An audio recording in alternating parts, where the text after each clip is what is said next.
ଦେଖନ୍ତୁ ବାହା ପିଆ କଥାର ଗୋଟେ ସୀମା ଥାଏ। ଆମେ ବାହା ପିଆ କଥା ବହୁତ ଶୁଣିଛୁ। ରାଜନୈତିକ ସ୍ତରରେ ବହୁତ ବାହା ପିଆ କଥା ବହୁ ଲୋକ କହନ୍ତି, କିନ୍ତୁ ଗୋଟେ ସରକାର ତରଫରୁ ଗୋଟେ ବାହା ପିଆ କଥା କୁହାଯିବ, ଏ ବାସ୍ତବରେ ଅତ୍ୟନ୍ତ ଦୁର୍ଭାଗ୍ୟଜନକ ଏବଂ ଘୃଣ୍ୟ କଥା ମଧ୍ୟ।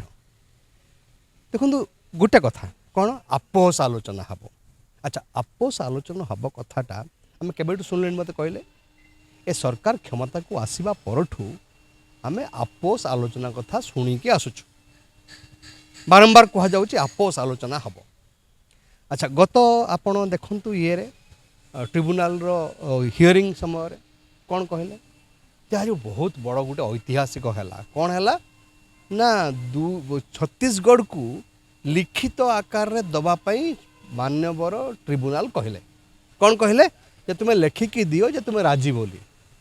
ଆଚ୍ଛା, 1.5 ବର୍ଷ ତଳେ ଉଭୟ ରାଜ୍ୟର ମୁଖ୍ୟମନ୍ତ୍ରୀ, ଆମକୁ କୁହାଗଲା ଉଭୟ ରାଜ୍ୟର ମୁଖ୍ୟମନ୍ତ୍ରୀ ଲେଖିକି ଦେଇଛନ୍ତି ଟ୍ରିବ୍ୟୁନାଲ ପାଖରେ ଯେ ସେମାନେ ଆପୋଷ ଆଲୋଚନା ଚାହୁଁଛନ୍ତି। 1.5 ବର୍ଷ ପରେ ପୁଣି ସେଇ କଥା ବାବା ଆଇଲେ ମୂଳରୁ ଗା। କ'ଣ ନା ମୁଖ୍ୟମନ୍ତ୍ରୀ, ଛତିଶଗଡ଼ର ମୁଖ୍ୟମନ୍ତ୍ରୀ ସିଏ ଲେଖିକି ଦେବା ପାଇଁ ରାଜି ହେଇଗଲେ। ଗତକାଲି ଟ୍ରିବ୍ୟୁନାଲରେ କ'ଣ ଲେଖିକି ଦେଇଦେଲେ। ଏ ବାହାପିଆ କଥା ନୁହଁ, ଏ ପୁରା ହେଉଛି ବାହାପିଆ କଥା। ଯଦି ଆପୋଷ ଆଲୋଚନା ହେଉଛି, ସେ ଆଲୋଚନାର ଆଧାର କ'ଣ? ଓଡ଼ିଶାବାସୀ ଜାଣିବେ କି ନାହିଁ, ତାଙ୍କ ଅଧିକାର ଅଛି କି ନାହିଁ?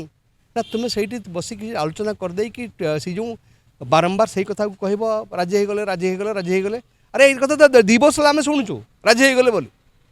ଏବଂ ସବୁଠୁ ଗୁରୁତ୍ୱପୂର୍ଣ୍ଣ କଥା ହେଉଛି ଯେ ସମାଧାନକୁ ଯିବା ପୂର୍ବରୁ ଆମ ସରକାର ଛତିଶଗଡ଼ ପାଖରେ ସମର୍ପଣ କରିଦେଇଛନ୍ତି ନିଜକୁ। ଯେଉଁ ଡାଟା ଦେଇଛନ୍ତି, ଯେଉଁ ଡାଟା ଉପରେ ଏଗ୍ରି କରିଛନ୍ତି ଛତିଶଗଡ଼ ଏବଂ ଓଡ଼ିଶା, ସେଇ ଡାଟା ଆମ ପାଇଁ କାଳ। ଛତିଶଗଡ଼ ମାଗୁଛି କେତେ? 27 ମିଲିୟନ ଏକର ଫୁଟ ପାଣି ତାର ଦରକାର। ସେତିକି ପାଣି ତାର ନାହିଁ। ଏବଂ ତାର ଯୁକ୍ତିକୁ ଆମେ ଗ୍ରହଣ କରିଛୁ କି ନାହିଁ ଏଜି ମହୋଦୟ କହିବେ କି? ଏଜି ମହୋଦୟ କହିବା ଦରକାର। ଯେଉଁ ଡାଟା ଦିଆଯାଇଛି ମହାନଦୀରେ କେତେ ପାଣି ଉପଲବ୍ଧ, ସେ ଡାଟା ଠିକ୍ ନା ଭୁଲ? ଆମେ କହୁଛୁ ସେ ଡାଟା ଭୁଲ। ସେ ଡାଟା ଦ୍ୱାରା ଓଡ଼ିଶା ତାର ନ୍ୟାଯ୍ୟ ଦାବିକୁ ହରେଇବ। କାହିଁକି ନା ସେ ଡାଟା କହୁଛି ମହାନଦୀରେ ପ୍ରଚୁର ପାଣି ଅଛି, ଆଉ ଖାଲି ଆମେ ମିଛୁଟାରେ ପାଟି କରୁଛୁ। ତେଣୁ ସେଇଟା ହେଉଛି ମାରାତ୍ମକ ଭୁଲ ଅଲରେଡ଼ି ଆମେ କରିଛୁ ଏବଂ ସେଇଟାକୁ ମଧ୍ୟ ସୁଧାରିବାର ଆବଶ୍ୟକତା ଅଛି। ଆଜି ପର୍ଯ୍ୟନ୍ତ ଥରେ କହିଲେ କି କଲମା ବ୍ୟାରେଜ୍ର ଗେଟ୍ କାହିଁ ବନ୍ଦ ହେଉଛି?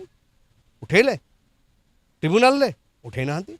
ଆଜି ପର୍ଯ୍ୟନ୍ତ ଅଣମୌସୁମୀ ସମୟରେ ଆମର ଯେତିକି ପାଣି ଦରକାର, ସେଥିପାଇଁ ଯେଉଁ ଇଣ୍ଟରିମ୍ ଅର୍ଡ଼ର ଦରକାର ଦେଲେ କି ଆମକୁ? ଆଜି ପର୍ଯ୍ୟନ୍ତ ଦେଲେନି, ଟ୍ରିବ୍ୟୁନାଲ ଦେଲା ନାହିଁ। ତେଣୁ ଏ ବାହାପିଆ କଥାର ଗୋଟେ ସୀମା ଥାଏ।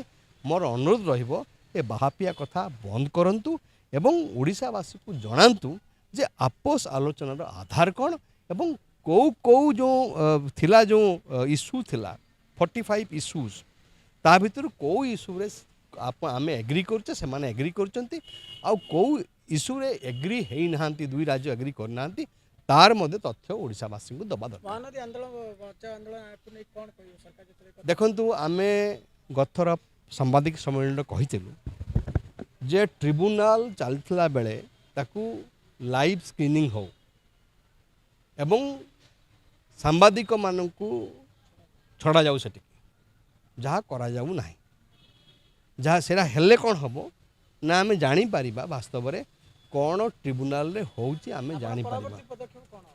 ୟା ପରେ ଆମର ୟାକୁ ନେଇକି ନିଶ୍ଚିତ ଭାବରେ ଆମେ ଗତଥର କହିଥିଲୁ ଆମେ ସୁପ୍ରିମକୋର୍ଟ ନହେଲେ ହାଇକୋର୍ଟରେ PIL କରିବାକୁ ଯାଉଛୁ ଯେ ଯେଉଁ ତଥ୍ୟ ଦିଆଯାଉଛି ଟ୍ରିବ୍ୟୁନାଲରେ, ଏ ତଥ୍ୟ ଉପରେ ଆମର ଭରସା ନାହିଁ।